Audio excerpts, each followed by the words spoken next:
Good morning everyone. आज हम आप लोग को सोशल साइंस का पहला चैप्टर पढ़ेंगे, क्रॉप प्रोडक्शन एंड मैनेजमेंट।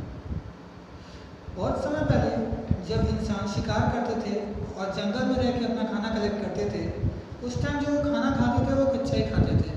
कुछ समय बाद जब आग का आविष्कार हुआ तो वो खाना पका कर खाने लगे। फिर धीरे धीरे धीरे धीरे वो अलग अलग जगह पे सेटल होने लगे और धीरे धीरे वो क्रॉप ग्रो करने लगे। समय बीतता गया, ये प्रैक्टिस में आ गया और धीरे धीरे सिस्टमैटिक हो गया। और इसी सिस्टमैटिक तरीके से उन्होंने एक बहुत बड़े स्केल पे क्रॉप प्रोडक्शन करना शुरू कर दिया और इसी प्रैक्टिस को हम लोग एग्रीकल्चर कहते हैं। So the practice of growing plant at a place is known as agriculture. फिर आते हैं क्रॉप प्रोडक्शन पे।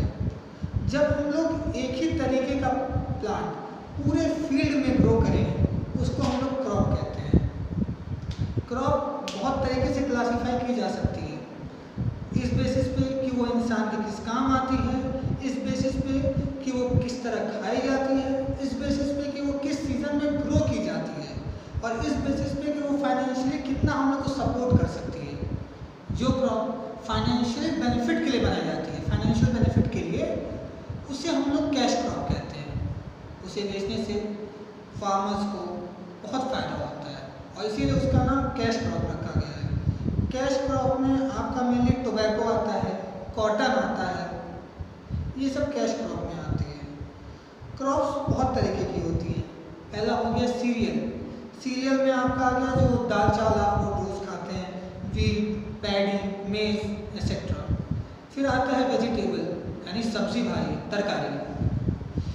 तो मुझे नहीं लगता कि आप लोगों को सब्जी भाजी का कोई एग्जांपल देना पड़ेगा, क्योंकि पोटैटो, ब्रिंजल, पी, ये सब सब्जी भाजी में आता है। और फिर फ्रूट्स के बारे में तो आप लोग जानते होंगे, 1 Apple a day keep doctor away, mango, orange, Apple, ये सब फ्रूट्स में आते हैं। फिर फाइबर्स का भी देखो, कपड़े इससे बनते हैं, रस्सियाँ इससे बनती हैं। फाइबर्स प्लांट जूट होता है, कॉटन होता है, हेम्प होता है। फिर आता है बेवरेजेस। चाय सबने पी है, कॉफ़ी सबने पी है, हाँ सही बात है, इनकी भी प्रोडक्शन होती है और इनको भी बहुत लार्ज अमाउंट पे ग्रो किया जाए, तो ये कैश क्रॉप भी है। अब हम लोग क्रॉप्स को क्लासिफाई करते हैं ग्रोइंग सीजन पे। सीजन के बेसिस पे क्रॉप को हम लोग दो तरीके से क्लासिफाई कर सकते हैं। पहला है खरीफ क्रॉप और दूसरा है रबी क्रॉप। खरीफ क्रॉप वो होती है जो हम लोग रेनी सीजन में ग्रो कराते हैं। सिंस हम लोग ये रेनी सीजन में ग्रो कराते हैं, इसलिए मानसून पे भी डिपेंड होती है। मैं दोबारा रिपीट करता हूँ, ये मानसून पे भी डिपेंड करती हैं और इन्हें हम लोग जून से लेकर सितंबर तक ग्रो करते हैं। जून से लेकर सितंबर तक ग्रो करते हैं और इसके कुछ एग्जाम्पल हैं जैसे राइस, मेज, सोयाबीन और बहुत से एग्जाम्पल हैं। फिर आते हैं रबी क्रॉप। रबी क्रॉप वो होती है जिसे हम लोग विंटर में ग्रो करते हैं। सिंस हम लोग ये विंटर में ग्रो करते हैं, इसलिए ये मानसून पे डिपेंड नहीं होती हैं। खरीफ मानसून पे डिपेंड करती है, रबी मानसून पे डिपेंड नहीं करती है। और रबी मानसून पे डिपेंड नहीं करती है, इसलिए हम लोग इसको ग्रो कराते हैं अक्टूबर से लेकर मार्च के बीच में। और इसके कुछ एग्जाम्पल आपको मिल जाएंगे, वीट, पी, मस्टर्ड, ये कुछ एग्जाम्पल हैं रबी क्रॉप्स के।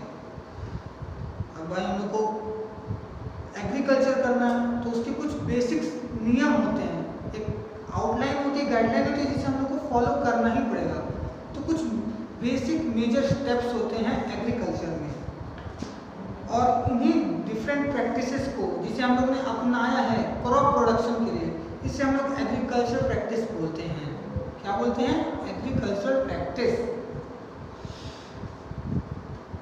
तो इसमें पहला है preparation of soil. Preparation of soil, ये देखिए पहला है प्रिपरेशन ऑफ सॉइल। सॉइल को हम लोग कैसे प्रिपेयर करेंगे? सॉइल को हम लोग टिलिंग करेंगे। टिलिंग मतलब जोतना, सॉइल को जोतेंगे। फिर आता है फ्लोइंग, हल चलाना। हल चला के आप उसको बराबर का हल चलाकर उसके अंदर एयर के लिए पास करने के लिए, वाटर पास करने के लिए जगह देंगे। फिर होता है उसको लेवलिंग करना, सॉइल को एक लेवल में लाना। सीड डालने से पहले हम लोग को ये 3 स्टेप करने ही होंगे। क्या है? टिलिंग, प्लोइंग और लेवलिंग। फिर आता है सोइंग। सोइंग मतलब सीड जर्मिनेशन, हम लोग सीड डालेंगे सॉइल में। फिर डालिए, उसके बाद हम लोग को उसमें खाद पानी सब देना होगा। तो फिर हम लोग मैन्योर और फर्टिलाइजर ऐड करते हैं ताकि उसको एक्स्ट्रा न्यूट्रिशन मिल सके। बहुत से ऐसे न्यूट्रिशन होते हैं जो सॉइल में अवेलेबल नहीं होते हैं, इसलिए हम लोग एक्सटर्नल फर्टिलाइजर और मैन्योर डालते हैं ताकि उन लोग की फसल अच्छी हो। फिर इरिगेशन। इरिगेशन मतलब सिंचाई। पानी से हम लोग सिंचाई करते हैं। जैसे पानी आपके लिए इसेंशियल है, वैसे पानी इनके लिए भी इसेंशियल है। फिर आते हैं वीडिंग। खेत में जरूरी नहीं है कि जो क्रॉप आप चाह रहे हैं सिर्फ वही उगे, उसके साथ कुछ अनवांटेड हर्ब्स और प्लांट्स उग जाते हैं जिसे हम लोग वीड्स कहते हैं। फिर वो वीड को हटाना रहता है, उसी प्रोसेस को वीडिंग कहते हैं। ये सब होने के बाद जब फसल उग जाती है तो हम लोग हार्वेस्टिंग करते हैं, फसल की कटाई करते हैं। तो उसको हम लोग हार्वेस्ट करते हैं, कटाई करते हैं फसल की। फिर हम लोग करते हैं थ्रेशिंग। जैसे कि अगर मान लीजिए उसकी क्या नाम है, गेहूं की फसल है तो गेहूं पीटते हैं, फिर उसको हम लोग स्टोर कर देते हैं। ये टोटल प्रोसेस, ये जो आउटलाइन है, ये करना ही रहता है किसी भी क्रॉप को ग्रो करने के लिए। ये बेसिक चीजें हैं। फिर आते हैं सॉइल के कंपोनेंट्स और preparation of soil for cultivation. कैसे हम लोग सॉइल को प्रिपेयर करते हैं कल्टीवेशन के लिए, और सॉइल में ऐसा क्या है जो कि हम लोग सॉइल के अंदर उसको ग्रो कराते हैं। सॉइल स्मॉल पार्टिकल्स के बने रहते हैं, वो भी बहुत डिफरेंट साइज के। सॉइल में हम लोग डेड प्लांट्स, एनिमल जो कि डिकम्पोज हो जाते हैं, डिकम्पोजर्स के द्वारा डिकम्पोज कर दिए जाते हैं, ये सॉइल को न्यूट्रिशनल वैल्यू बढ़ा देते हैं। फिर आते हैं हम लोग उसको सॉइल में देखते हैं कि उसमें न्यूट्रिशन कौन कौन से हैं, जो न्यूट्रिशन चाहिए क्या वो न्यूट्रिशन हैं, वो बहुत ज़रूरी है। और अगर नहीं होते तो फिर हम लोग यहाँ मैन्योर ऐड करते हैं। फिर आता है मिनरल हो गया, ये सब हो गया। आप लोगों ने सुना होगा कि अर्थवॉर्म को फार्मर का बेस्ट फ्रेंड कहा जाता है। कभी सोचा ऐसा क्यों कहा जाता है? वो इसलिए कि जो अर्थवॉर्म होता है वो सॉइल के अंदर चलता है और उसकी इस बरोइंग एक्शन की वजह से सॉइल का पार्टिकल लूज हो जाते हैं। सॉइल का पार्टिकल लूज हो जाते हैं, उनके फिजिकल स्ट्रक्चर इंप्रूव हो जाते हैं, जिसकी वजह से पानी के लिए और हवा जाने के लिए और रूट्स के लिए चैनल बन जाते हैं, जिसकी वजह से फसल बहुत अच्छी होती है। और जब यही अर्थवॉर्म मर जाते हैं तो ये इसी अंदर डिकम्पोज करके ह्यूमस बन जाते हैं। अब आप लोग सोच रहे हो ह्यूमस क्या होता है? ह्यूमस एक ऑर्गेनिक मैटर होता है, वो भी बहुत डार्क कलर का, जो सॉइल में अगर प्रेजेंट हो तो सॉइल की न्यूट्रिशनल वैल्यू बढ़ा देता है। किसी भी क्रॉप को ग्रो करने के लिए उस सॉइल में ह्यूमस का पाना बहुत ज़रूरी है। फिर आते हैं प्लोइंग, हल चलाना। आप लोग सोच रहे हैं हल चलाने का मतलब क्यों चलाता है, फार्मर इतनी मेहनत क्यों करता है? लेकिन इसका भी एक इम्पोर्टेंस है। वो ये है कि जब आप हल चलाएंगे तो सॉइल लूज होगा। सॉइल लूज होगा तो सॉइल में एयर सर्कुलेशन होगा। एयर सर्कुलेशन होगा तो मॉइस्चर रिटेन होगा, और अगर मॉइस्चर रिटेन होगा तो भाई वाटर रिटेनिंग कैपेसिटी सॉइल की बढ़ जाएगी। इसके अलावा वो जो वीड्स होते हैं, जहाँ मैंने बताया ये फीडिंग करने के भी काम आता है। मान लीजिए कोई लैंड है वो बहुत टाइम से पड़ी हुई है खाली, अगर हम लोग प्लोइंग करें तो उसके अंदर जितनी अनवांटेड प्लांट्स होते हैं वो हट जाते हैं। तो ये है प्लोइंग का इम्पोर्टेंस। फिर आता है लेवलिंग।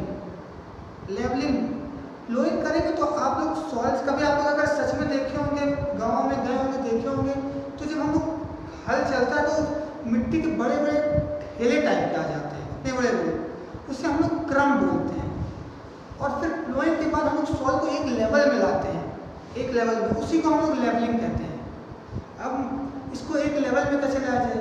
तो ट्रैक्टर के पीछे हम लोग एक वुडन बोर्ड होता है तो पीछे लगा लेता है, वो सॉइल, जो ट्रैक्टर चलता है तो सॉइल को लेवल कर देता है, जिसकी वजह से पानी, खाद, सीड सब एक जगह में सही तरीके से उगेंगे। और प्लोइंग और लेवलिंग ये बहुत ज़रूरी है सॉइल को ग्रो कराने के लिए। अब क्वेश्चन आता है टूल्स क्या हैं प्लोइंग के। तो टूल्स प्लोइंग के हैं प्लो, PLOUGS प्लो। ये एशियन टाइम से चला आ रहा है, बहुत पहले से, और ये सॉइल को जोतने के काम आता है। इसको वुड से बना होता है इस टाइम। तो आजकल तो ये वुड से बन रहा है, पहले तो वुड से बनता था, आजकल ये आयरन का बनता है। इसमें एक आप लोग देखे होंगे कि बड़ा लंबा सा होता है, कभी फिल्मों में भी देखा होगा, बड़ा लंबा सा होता है लाठी का, फिर नीचे से बैल लेके पीछे से जोत रहा है, उसी को हम लोग प्लो बोलते हैं। आजकल ये आयरन से भी रिप्लेस कर दिया गया है। फिर आता है हो। हो एक टूल है वीड्स को रिमूव करने के लिए, इस प्रोसेस में काम आता है। वीडिंग इस प्रोसेस में काम आता है। वीड्स में हम लोग इसलिए इतना ध्यान देते हैं कि जो न्यूट्रिशन हम लोग प्रोवाइड करते हैं, अगर वो प्लांट्स को नहीं मिल रहा है जिसको हम लोग उगाना चाहते हैं और दूसरे को मिल जा रहा है, तो क्या फ़ायदा। इसीलिए वीडिंग बहुत ही इम्पोर्टेंट प्रोसेस है। फिर आता है कल्टीवेटर। कल्टीवेटर होता है ट्रैक्टर के पीछे, आप लोग देखे होंगे, प्लोइंग करने में काम आता है। इसी को हम लोग कल्टीवेटर कहते हैं। आयरन का होता है, ट्रैक्टर के पीछे लग के फिर ट्रैक्टर चलता है, फिर खेत जोतते हैं, उसी को हम लोग कल्टीवेटर बोलते हैं। अब आते हैं ग्रीन रिवॉल्यूशन। रिवॉल्यूशन कई तरीके के हैं इंडिया में, white revolution, blue revolution, green revolution. Particularly हम लोग इस टॉपिक में ग्रीन रिवॉल्यूशन के बारे में ही बात करेंगे। ग्रीन रिवॉल्यूशन 1960s के टाइम आया था और ये क्रॉप प्रोडक्शन बढ़ाने के लिए था, क्योंकि इंडियन फार्मर्स ने गौर किया, इंडियन साइंटिस्ट ने गौर किया कि फार्मर्स जितनी मेहनत करते हैं, जितना काम करते हैं, जितनी फसल उगाते हैं, उससे बहुत कम उनको आउटपुट मिलता है। और ये विदेशों में फसल कम है, आउटपुट ज़्यादा होता है। तो इस चीज़ को ध्यान रखते हुए ग्रीन रिवॉल्यूशन लाया गया। ग्रीन रिवॉल्यूशन में प्रोडक्टिविटी, क्रॉप प्रोडक्टिविटी पर ज़्यादा ध्यान दिया गया, और क्रॉप प्रोडक्टिविटी को ध्यान रखते हुए सबसे पहले हम लोग ने इम्प्रूव्ड सीड बनाए और एडवांस एग्रीकल्चर टेक्नोलॉजी की तरफ ध्यान दिया। अब आप सोच रहे हो कि इम्प्रूव्ड सीड क्या है। तो सबसे पहले हम लोग को ये ध्यान देना होगा कि जो सीड हम लोग ग्रो कर रहे हैं, क्या वो वायबल है, क्या वो एक अच्छी फसल देने के काबिल है। ये चीज़ सबसे पहले ध्यान देनी रहती है। सोइंग के टाइम में हम लोग को ये चीज़ बहुत ध्यान देना रहता है, जिसकी वजह से अगर सीड अच्छी है तो फसल अच्छी होती है, और सीड अगर खराब है तो फसल खराब होती है। सोइंग क्या है। अब आप लोग सोचेंगे सोइंग बोल रहे हैं, सोइंग है क्या। Planting of seed in a soil. अगर हम लोग सीड को सॉइल में प्लांट करते हैं, उसी प्रोसेस को हम लोग सोइंग बोलते हैं। आफ्टर देखो सिलेक्शन ऑफ हेल्दी सीड के बाद हम लोग को फिर सॉइल में वाटर, एग्रीकल्चर के मैन्योर, फर्टिलाइजर सब ऐड करना होता है, और ये टोटल करके हम लोग ने अपनी क्रॉप प्रोडक्टिविटी बढ़ाई है। और यही है ग्रीन रिवॉल्यूशन का एम, क्रॉप प्रोडक्टिविटी बढ़ाना। चलिए अब हम लोग बात करते हैं कि कैसे बड़े एग्रीकल्चर फील्ड पे हम लोग क्रॉप प्रोडक्शन करते हैं।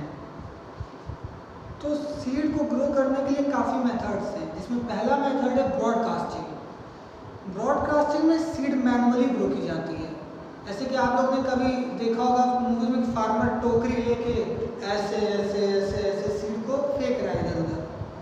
ये फील्ड पे सीड को स्प्रे करने जैसा है, लेकिन ये तरीका बहुत ही अनयूजफुल तरीका है। इसका मतलब इसका कोई इस्तेमाल नहीं है। कुछ सीड बहुत डेप्थ में चली जाती हैं, कुछ सीड उतने डेप्थ में नहीं जा पाती, और कुछ सीड एकदम फील्ड पे रहती, सतह पे रह जाती हैं, और जो सीड सतह पे रह जाती हैं उसको बर्ड्स आके लेके खा जाती हैं। तो इस वजह से क्रॉप की प्रोडक्शन में डिक्रीमेंट कराता है, क्रॉप प्रोडक्शन कम करवा देता है। इसलिए आजकल ब्रॉडकास्टिंग का इस्तेमाल नहीं होता है। फिर दूसरा तरीका है ट्रेडिशनल मेथड। ट्रेडिशनल मेथड होता है फनल टाइप का होता है, इसके नीचे टूल लगा रहता है। इसमें फनल में हम लोग सीड पास करते हैं, उसमें 2-3 पाइप हर जगह लगी रहती है, और इसके एंड में पाइप जो रहती है वो सॉइल के अंदर पियर्स की जाती है, सॉइल के अंदर धसी रहती है। तो ये मेथड होता है ट्रेडिशनल मेथड सीड्स को करने का। लेकिन आजकल जो एडवांस मेथड है एडवांस भी और अच्छा भी, दोनों मेथड है वो सीड ड्रिल्स का है। सीड ड्रिल्स एक ऑटोमेटिक डिवाइस है जो सीड को इक्वल डेप्थ पे और इक्वल डिस्टेंस पे ग्रो कराती है। सीड ड्रिल्स के अपने अलग बेनिफिट्स हैं, जैसे कि ये एक अप्रोप्रिएट डेप्थ पे सीड को ग्रो कराती है। एक अप्रोप्रिएट डेप्थ में होता है तो जाहिर सी बात है बर्ड्स उसको खा नहीं पाएंगे, तो प्रोडक्शन क्रॉप का कम नहीं होगा। फिर एक यूनिफॉर्म तरीके से, मतलब एक रो में, जैसे आप लोग क्लास में बैठते हो एक रो में, उस तरीके से ये सीड को ग्रो कराते हैं, तो इसकी वजह से ओवर क्राउडिंग भी नहीं होती है और न्यूट्रिशनल डिफिशिएंसी भी नहीं होती है। तो ये थे एक लार्ज फील्ड पे एक एग्रीकल्चर करने के सीड सोइंग के मेथड। अब आते हैं importance of manure and fertiliser. लेकिन उससे आने से पहले मैं आपसे पूछना चाहूँगा मैन्योर और फर्टिलाइजर में डिफरेंस क्या है। मैन्योर ऑर्गेनिक मटेरियल है और फर्टिलाइजर इनऑर्गेनिक मटेरियल। तो अब बात करते हैं मैन्योर और फर्टिलाइजर ग्रो क्यों किया जाता है, मतलब क्यों डाला जाता है फील्ड पे। मैन्योर और फर्टिलाइजर का इस्तेमाल इसलिए किया जाता है कि क्योंकि ताकि क्रॉप प्रोडक्शन अच्छा हो। मान लीजिए आज मैं यहाँ शो कर रहा हूँ वीट का प्लांट और वीट को पर्टिकुलर पोटेशियम चाहिए और इस सॉइल में पोटेशियम की थोड़ी मात्रा कम है, तो मैन्योर डालने से या फर्टिलाइजर डालने से इस सॉइल में फिर पोटेशियम एक एडुकेट अमाउंट में आ जाता है, जिसकी वजह से क्रॉप की प्रोडक्शन अच्छी होती है। ये है इम्पोर्टेंस मैन्योर का और फर्टिलाइजर का। ये और एक सॉइल में न्यूट्रिशनल वैल्यू बहुत बढ़ा देता है और सॉइल को फर्टाइल बनाता है। अब आते हैं मैन्योर क्या होता है। मैन्योर कोई ऑर्गेनिक मटेरियल होता है। ऑर्गेनिक मटेरियल में ये कैटल डंग हो सकता है, वेजिटेबल पील्स हो सकते हैं, कोई क्या नाम है वेजिटेबल हो सकता है, मान लीजिए जो सड़ी रोटन वेजिटेबल्स है वो हो सकती हैं। ये अगर हम लोग सॉइल में डाल लेते हैं तो डिकम्पोजर्स द्वारा डिकम्पोज कर दी जाती है और ये मैन्योर बन जाती है और ये प्लांट्स के लिए बहुत ही यूजफुल होती है। दो इसकी न्यूट्रिशनल वैल्यू फर्टिलाइजर से कम होती है, लेकिन ये ह्यूमस बनाने में, मैंने कहा ह्यूमस बनाने में बहुत हेल्पफुल होती है।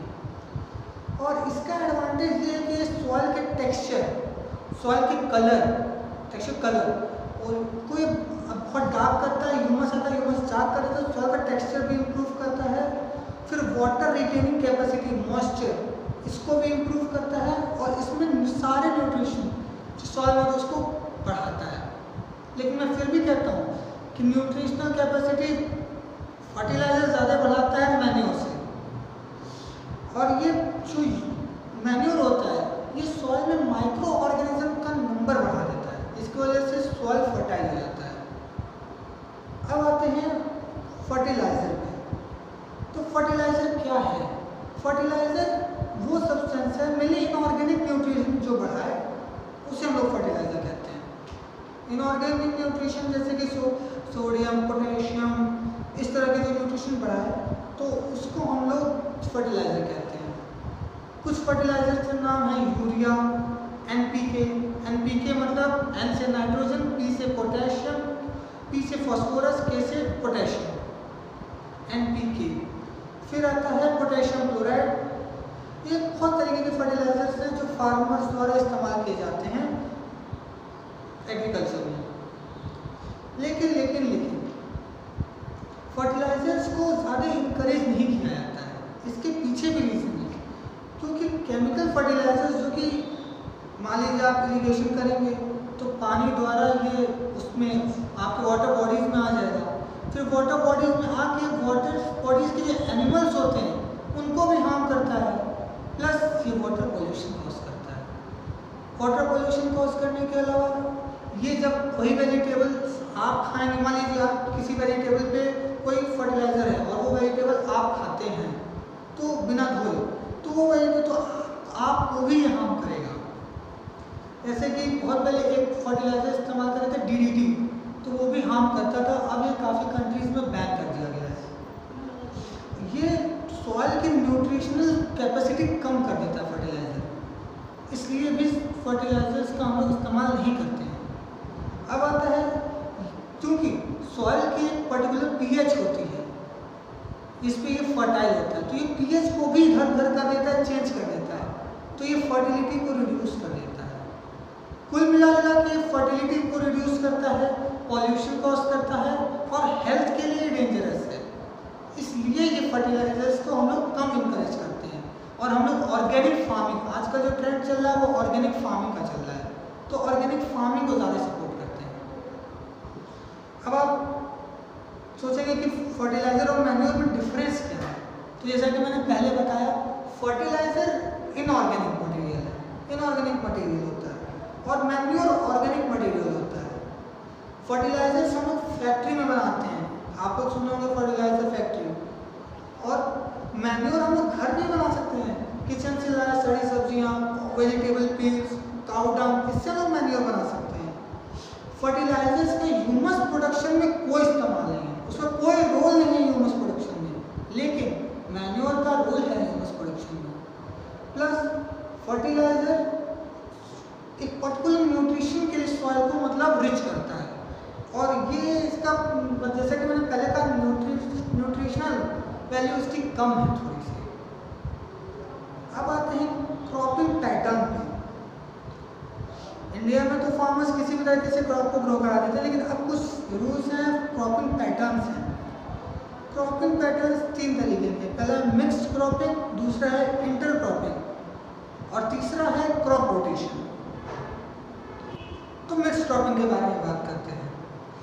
मिक्स्ड क्रॉपिंग वो होती है जहाँ 2 या 2 से ज़्यादा क्रॉप एक ही टाइम पे एक ही लैंड पे हम लोग ग्रो करें। और इसके एग्जांपल हैं जैसे वीट और ग्राम, वीट और मस्टर्ड, ग्राउंडनट और सनफ्लावर, ये कुछ एग्जांपल्स हैं मिक्स्ड क्रॉपिंग के।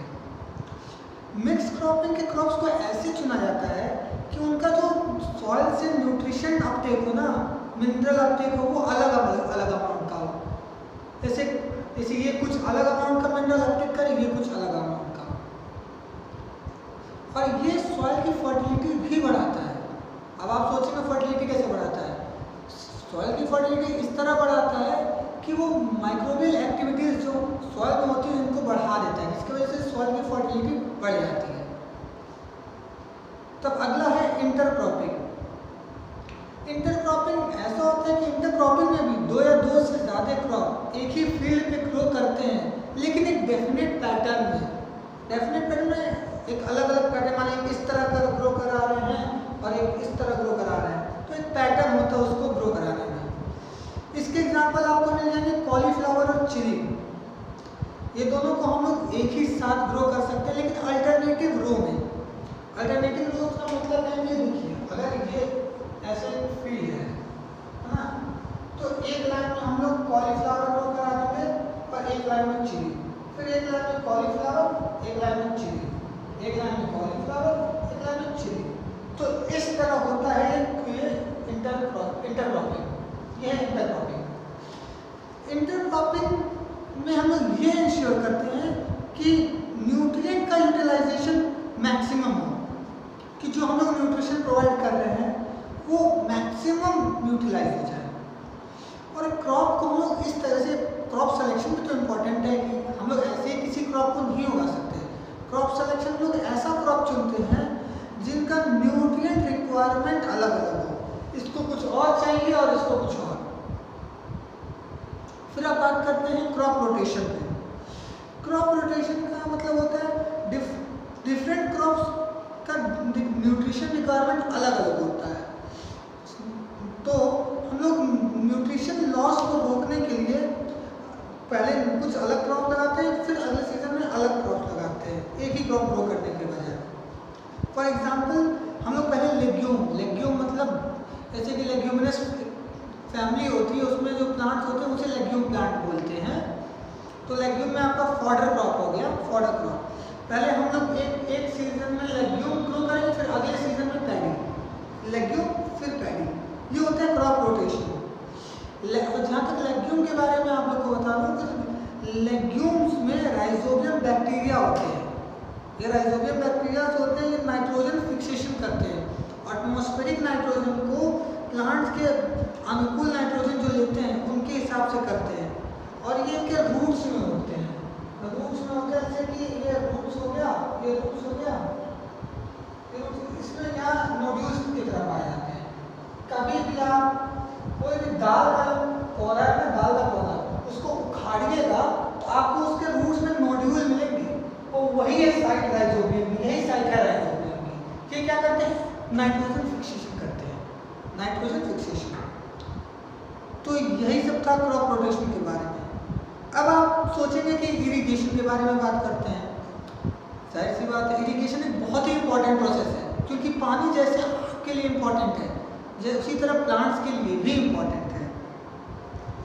और इरिगेशन की सबसे ज़्यादा रिक्वायरमेंट समर के टाइम में होती है, क्योंकि हाई टेम्परेचर रहता है और काफ़ी ज़्यादा टाइम तो पानी इवेपोरेट कर जाता है, सतह पे जो भी पानी होता है वो इवेपोरेट कर जाता है, इसलिए इरिगेशन बहुत ज़रूरी है। इरिगेशन क्यों इम्पॉर्टेंट है? इरिगेशन इसलिए इम्पॉर्टेंट है कि इरिगेशन जब तक नहीं होगा तो सीड जर्मिनेट नहीं करेंगे, सीड जर्मिनेट नहीं करेंगे तो उगेंगे नहीं तो फसल नहीं होगी, फसल नहीं होगी तो हम लोग खाएंगे क्या? इसलिए जर्मिनेशन बहुत इंपॉर्टेंट है। फिर होता है कि प्लांट्स के अंदर जो न्यूट्रिशन ट्रांसपोर्ट होता है एक जगह से दूसरी जगह पे, तो वो वाटर के द्वारा ही होता है।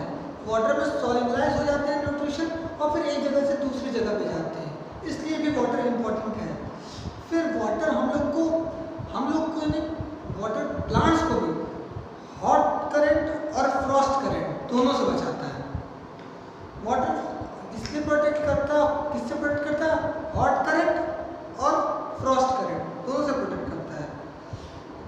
इसीलिए क्रॉप्स को रेगुलरली इरिगेशन की ज़रूरत है।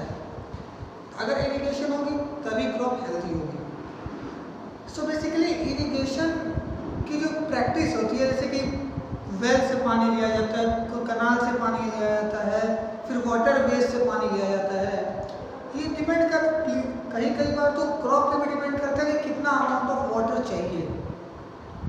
तो इरिगेशन इसलिए भी इम्पॉर्टेंट है।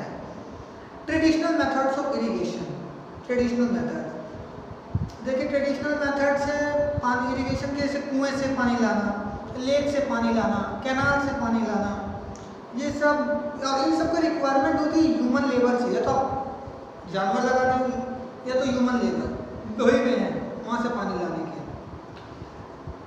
और ट्रेडिशनल वे में आप आ जाइए, ढकेली, चेन पंप, वाटर कैनाल और ये लिवर सिस्टम, ये हो सकता है।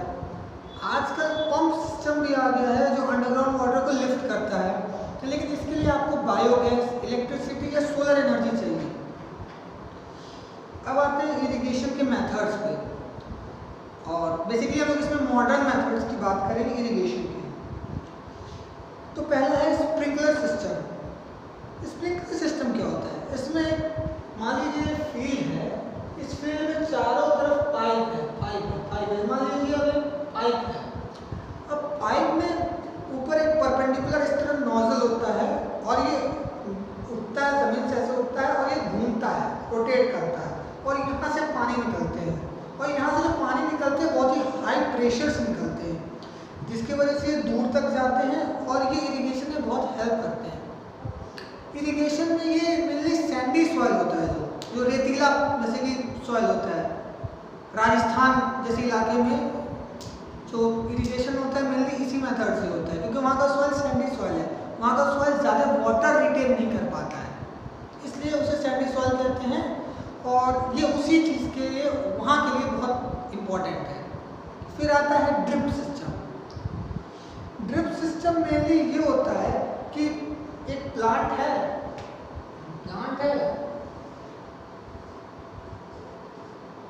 और यहाँ एक ड्रिप सिस्टम लगा है, यहाँ पानी drip drop by drop root पे डायरेक्ट करता है, डायरेक्ट रूट में, तो प्लांट एकदम वेल ग्रो भी करता है और इससे वाटर का लॉस भी नहीं होता है। तो ये था ड्रिप सिस्टम और स्प्रिंकलर सिस्टम। लेकिन जैसा कि हम लोग जानते हैं, ज़्यादा हमेशा नुकसानदायक होता है, तो एक्सेस ऑफ वाटर भी नुकसानदायक है। एक्सेस ऑफ वाटर क्या होगा? वाटर लॉगिंग हो जाती है। आप लोगों ने देखा होगा बरसात में पूरा पानी भरे आता है एक जगह पे, तो वैसे वहाँ क्रॉप नहीं ग्रो कर सकती है। अब आप सोच रहे हो कि पानी की ज़रूरत है प्लांट को ज़्यादा से ज़्यादा, अब पानी मिल भी रहा है फिर भी प्लांट ग्रो नहीं कर पा रहा है, इसके पीछे रीज़न है, इसके पीछे रीज़न ये है कि रूट्स को ऑक्सीजन नहीं मिल पाता है। भाई रूट्स को ऑक्सीजन मिलेगा नहीं तो रूट्स रेस्पायर कैसे करेंगी? रूट्स रेस्पायर नहीं करेंगे तो रूट डेड हो जाएंगी, रूट डेड हो जाएंगे तो मिनरल सॉइल से खींचेगा कौन? और फिर उस तरह से प्लांट भी धीरे धीरे स्टार्वेशन से डेड। इसलिए वाटर लॉगिंग भी डेड कराती है प्लांट्स को। अब आप सोचेंगे कभी कभी ऐसा होता है कि ज़्यादा बारिश हो गई या बिन मौसम बारिश या हेल, जैसे कि ओले पड़ना, हिंदी में ओले पड़ना, इससे भी मैच्योर क्रॉप जो होती है उनका नुकसान होता है। फॉर एग्जांपल ओले पड़ने से सबसे ज़्यादा नुकसान होता है वीट को, और इनकी प्रोडक्शन में गिरावट आ जाती है। और इसी गिरावट को हम लोग बोलते हैं लॉजिंग। वाटर लॉजिंग वो कंडीशन है जहाँ प्लांट्स या पानी, वाटर लॉगिंग वो कंडीशन जब पानी पर्टिकुलरली ड्रेन ना होगा, जैसे कि मैंने आपको बताया है, और इसकी वजह से प्लांट्स की मौत भी हो जाती है। लेकिन राइस एक ऐसा प्लांट है जिसमें आप लोगों ने देखा होगा कभी राइस की फील्ड में तो लबालब पानी भरा रहता है। वो इसलिए भरा रहता है क्योंकि राइस के वेल ग्रोथ के लिए उसके फील्ड में पानी हमेशा रहना चाहिए, इसीलिए राइस को हम लोग हमेशा क्लेई सॉइल में ग्रो कराते हैं। अब आते हैं वीडिंग और इसका इम्पोर्टेंस क्या है। कभी कभी आप लोग देखे होंगे कि खेत में ऐसे प्लांट्स भी उग जाते हैं जिसको हमने लोग ने लगाया ही नहीं, लेकिन वो अपने आप उग जाते हैं। वो अनडिजायर्ड होते हैं। एक तो वो स्पेस लेते हैं, न्यूट्रिशन लेते हैं, वाटर लेते हैं, और हम लोग के काम के भी नहीं होते हैं। तो जाहिर सी बात है ऐसा कोई भी बंदा नहीं होगा जो मेहनत करके इन लोग को ग्रो कराना चाहेगा। So the process of removing weeds और unwanted plants from the field is known as weeding. Weeds कई तरीके के, वीड्स के एग्जांपल हैं ऑक्सैलिस, कॉर्नकॉकल, प्लांटेगो, ये सब वीड्स के एग्जांपल हैं। वीड्स का अनरिक्वायर्ड क्यों होता है? क्योंकि ये कॉम्पिटिट करने लगते हैं अपने मेजर क्रॉप से, न्यूट्रिशन, सनलाइट, वाटर से। फिर ये हार्वेस्टिंग में भी इंटरफेयर करते हैं, और कुछ वीड्स तो बहुत पॉइजनस होते हैं, जिसकी वजह से वो आपकी क्रॉप को भी नुकसान पहुंचाएंगे। और अगर गलती से वो आपके पास अगर कोई एनिमल खा ले, गलती से आप भी खा लें, तो आपके लिए भी पॉइजनस हो सकता है। अब वीड कैसे रिमूव की जाए? तो ऐसे मैंने आपको पहले भी कहा था, टिलिंग में, जुताई में वीड्स को रिमूव किया जा सकता है। लेकिन इसमें क्या ध्यान रखना रहता है कि सीड और वीड मिक्स ना हो। अगर ये दोनों मिक्स हो जाएंगे तो फिर दिक्कत हो जाएगी। वीड्स को हम लोग उखाड़ भी सकते हैं, खुरपी या हैरो से हम लोग उखाड़ते भी हैं। वीड्स को हम लोग वीडिसाइड से रिमूव भी करते हैं। वीडिसाइड वो केमिकल है जिसको हम लोग क्रॉप्स पे अगर स्प्रे करते हैं, जितने वीड्स होते हैं वो मर जाते हैं, और ये केमिकल क्रॉप्स को डैमेज नहीं करता है, सिर्फ वीड को डैमेज करता है। वीडिसाइड होते हैं 2,4-D, ये डिल्यूटेड इनको वाटर में डाइल्यूट करके फील्ड में स्प्रे कर दिए, सारे वीड्स मर जाएंगे। और ये आपके जो मेजर क्रॉप्स हैं, वेजिटेबल्स हैं, इनको नुकसान भी नहीं पहुंचाते हैं। और अब आप सोच रहे हैं harmful effects of weeds. Weeds के क्या हार्मफुल इफेक्ट्स हैं? ऐसा नहीं है कि जो वीडिसाइड वीड्स को नुकसान पहुंचाती हैं, वीड्स को मार देती हैं और आपके क्रॉप्स को बचा देती है, वो फार्मर्स या हम लोग को नुकसान नहीं पहुंचा सकती हैं, वो हम लोग को नुकसान पहुंचाती हैं। इसीलिए आपने देखा होगा कभी कि जो फार्मर्स खेत में स्प्रे करते रहते हैं, वो अपने माउथ को और पूरा वेल कवर्ड हाथ में भी पहन लेते हैं, ग्लव्स और माउथ कवर कर लेते हैं, क्योंकि वो टॉक्सिक होता है हम लोग के लिए। इसलिए वीडिसाइड्स भी हम लोग के लिए हार्मफुल हैं, और जहाँ तक हो सके वीडिसाइड्स को हम लोग को कम इस्तेमाल करना चाहिए। फसल अब उग चुकी है, वीडिसाइड्स वीड्स भी हट चुकी हैं, तो अब टाइम आता है हार्वेस्टिंग का। हार्वेस्टिंग क्या है? The process of gathering mature crop from crop field is known as harvesting. मतलब ये कि अब हम लोग फील्ड से मैच्योर क्रॉप जो लाते हैं, उस प्रोसेस को हम लोग हार्वेस्टिंग कहते हैं। हर क्रॉप का अपना अलग मैच्योरेशन टाइम होता है, और ये टाइम बहुत ही वेरी करता है। जैसे वीट कुछ महीनों में ही ग्रो कर जाता है, लेकिन शुगर केन को 2 से 3 साल लग जाते हैं। देखिए, जो ग्रेन हम लोग को मिलता है हार्वेस्टिंग के बाद, उसे हम लोग प्रोड्यूस कहते हैं। क्या कहते हैं? प्रोड्यूस,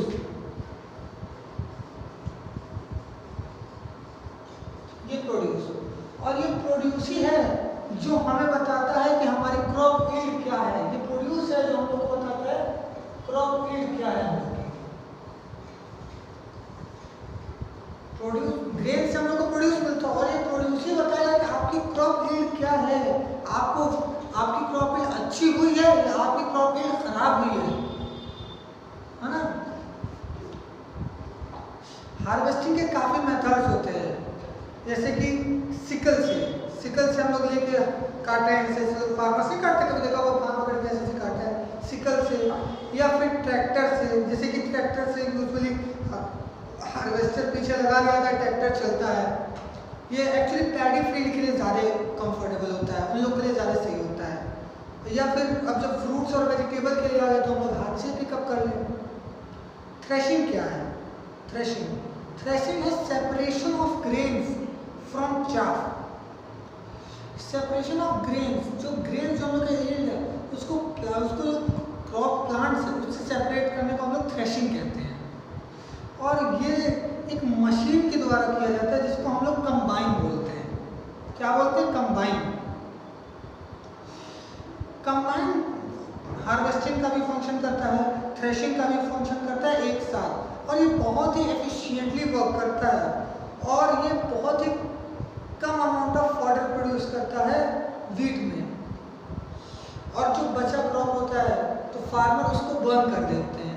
लेकिन मैं यही कहना चाहूँगा कि बर्न करने से पहली चीज़ तो ये एयर पॉल्यूशन होता है, और फार्मर सॉइल पॉल्यूशन भी करते हैं।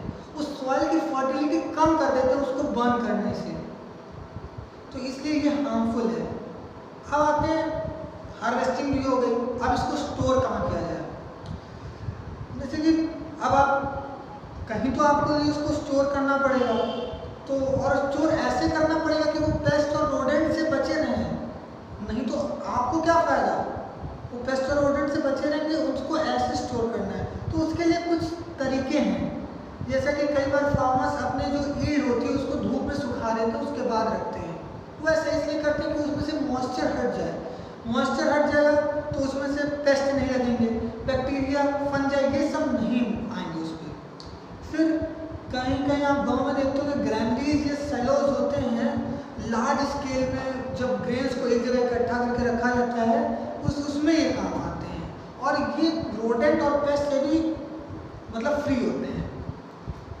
कभी कभी आप लोगों ने देखा होगा कि आप लोग के घर में दादी होती होंगी तो वो लोग कभी चावल में नीम का पत्ता डाल के रख देती हैं, या फिर कुछ केमिकल्स डाल के रख देती हैं, सल्फास टाइप के केमिकल होते हैं वो डाल के रख देती हैं चावल में।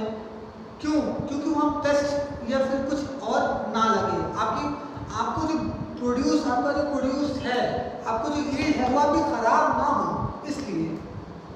और कई बार फूड्स हमें एनिमल्स से भी मिलते हैं, इसलिए हम लोग एनिमल्स, एक अलग ब्रांच है साइंस की जो डील करता है एनिमल को रियर करना, उनका ख्याल रखना, और उनसे जो प्रोडक्ट मिलता है उसको इकोनॉमिकली मतलब प्रोड्यूस करना और उससे फाइनेंशियल बेनिफिट होना। इसी को हम लोग कहते हैं animal husbandry. Animals are reared in farms or homes and are provided with proper food, shelter and care. The science of rearing animal for commercial purpose is known as animal husbandry. The science of rearing animal for commercial purpose is known as animal husbandry. मुझे ये बताने की ज़रूरत नहीं होगी कि आपको क्या क्या मिलता है एनिमल से। दूध आप लोग रोज़ पीते हैं, अंडा आप लोग जानते ही हैं, मिल्क, मीट, हनी, ये सब आपको एनिमल से मिलती है। अपार्ट फ्रॉम दिस लेदर, वुल, ये सब भी आपको मिलता है एनिमल से। तो बस यही आपका चैप्टर खत्म होता है, क्रॉप प्रोडक्शन एंड मैनेजमेंट। बाकी अगर आपको किसी भी चीज़ का, किसी भी तरीके का डाउट होता है तो आप नीचे कमेंट सेक्शन में लिख दीजिए, आपको आंसर मिल जाएगा उसका। और मेरी एक स्मॉल रिक्वेस्ट है आप लोग से कि जो क्वेश्चन आंसर है वो आप लोग खुद ढूंढे बुक से। अगर आप लोग बुक नहीं लें तो स्कूल जाके बुक ले लें, और आप लोग खुद क्वेश्चन आंसर ढूंढे और अगर फिर कोई दिक्कत आती है तो कमेंट करें, क्वेश्चन पूछें, मैं आपको आंसर दूंगा उसका। Thank you.